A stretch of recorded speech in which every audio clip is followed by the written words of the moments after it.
इस वीडियो में है क्लास 10th की एक्सरसाइज 10.2 से क्वेश्चन नंबर 11। इसमें है prove that the parallelogram circumscribing a circle is rhombus. Question number 11 में हमें ये प्रूव करना है कि किसी सर्किल को सर्किम सब्सक्राइब कर लेता है अगर कोई पैरेललोग्राम, तो वो एक रोम्बस होगा। इजी लैंग्वेज में बता देता हूं, एक सर्किल है, इसके चारों ओर एक पैरेललोग्राम है, हमें ये प्रूव करना है कि ये वाला पैरेललोग्राम एक रोम्बस होगा। सो सॉल्यूशन में आ जाते हैं। सबसे पहले तो हमें बनाना होगा इसके लिए एक फिगर में एक सर्किल बना लो, इसके चारों ओर हमने ये एक पैरेललोग्राम बना दिया है। नेमिंग कर देते हैं A point, B point, C point और डी पॉइंट। ये हो जाता है हमारा ए बी सी डी एक पैरेललोग्राम जो इस सर्किल को सर्किम सब्सक्राइब करता है, यानी कि पैरेललोग्राम की चारों साइड से सर्किल को टच करती हैं। कौन कौन से पॉइंट पर? पी पॉइंट पर करती है, क्यू पॉइंट पर करती है, आर पर करती है और एस पर करती है। अब जो भी हमने ये फिगर बनाया है इसके बारे में लिख देंगे।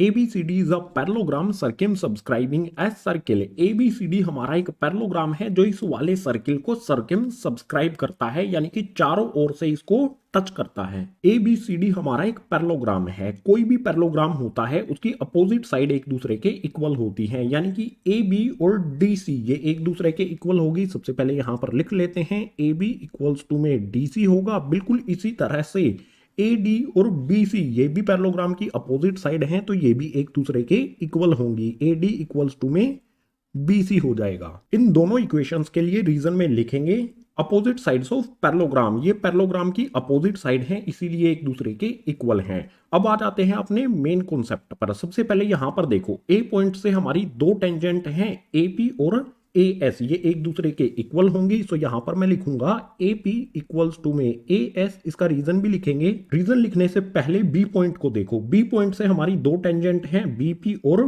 BQ। सो यहां पर BP और BQ ये भी एक दूसरे के इक्वल होंगे। बिल्कुल इसी तरह से C पॉइंट को देखो। C पॉइंट से हमारी दो टेंजेंट हैं CR और CQ, ये भी एक दूसरे के इक्वल होंगे। सो CR इक्वल्स टू में CQ हो जाएगा। इसी तरह से D पॉइंट से हमारी दो टेंजेंट हैं DR और DS, सो ये भी एक दूसरे के इक्वल होंगे। DR इक्वल्स टू में DS हो जाएगा। अब इन सभी के लिए यहां पर रीजन लिखेंगे। सबसे पहले हमारा है AP इक्वल्स टू में AS। A पॉइंट से हमारी दो टेंजेंट हैं, एक दूसरे के इक्वल होंगी। सो इसका रीजन हो जाएगा टेंजेंट फ्रॉम A पॉइंट से जो भी टेंजेंट हैं वो एक दूसरे के इक्वल होंगी। बिल्कुल इसी तरह से ये दोनों हमारी B पॉइंट से टेंजेंट हैं, तो रीजन में लिखेंगे टेंजेंट फ्रॉम B पॉइंट से BP और BQ ये वाली दोनों टेंजेंट एक दूसरे के इक्वल होंगी। रीजन यहां पर हमने लिख दिया। बिल्कुल इसी तरह से ये दोनों टेंजेंट हमारी C पॉइंट से हैं, तो रीजन हो जाएगा टेंजेंट फ्रॉम C। इसी तरह से ये वाली दोनों टेंजेंट एक दूसरे के इक्वल हैं, क्योंकि ये D पॉइंट से हैं, तो इनके लिए रीजन हो जाएगा टेंजेंट फ्रॉम D। सभी के लिए हमने यहां पर रीजन भी लिख दिया है। रीजन लिखने के साथ साथ ये हमारी फर्स्ट इक्वेशन हो जाएगी, ये हमारी सेकंड इक्वेशन हो जाएगी, इससे नीचे हमारी थर्ड इक्वेशन हो जाएगी और इससे नीचे हो जाएगी हमारी फोर्थ इक्वेशन। जो भी हमारी ये चारों इक्वेशन हैं, इन चारों इक्वेशंस को ऐड करेंगे। उसके लिए लिखते हैं add first, second, third and fourth. चारों इक्वेशंस को हमें ऐड करना है, यानी कि लेफ्ट हैंड वाली टर्म्स एक दूसरे में ऐड होंगी और राइट हैंड वाली टर्म्स एक दूसरे में ऐड होंगी। सबसे पहले आ जाएगा हमारा AP में प्लस करेंगे हम, इससे नीचे वाली टर्म आप देख सकते हो BP। इसके बाद BP के बाद BP से नीचे क्या लिखा गया है? CR और DR ऐड किया जाएगा। सो यहां पर प्लस में CR आ जाएगा और प्लस में आ जाएगा DR। इसके बाद इक्वल्स का साइन लगा लेंगे। यहां पर सबसे पहले C प्लस में BQ प्लस में CQ प्लस में DS हो जाएगा। सो यहां पर डायरेक्ट लिख देते हैं फटाफट से AS प्लस में BQ, इसके बाद आ जाएगा हमारा प्लस में CQ, इसके बाद आ जाएगा हमारा DS।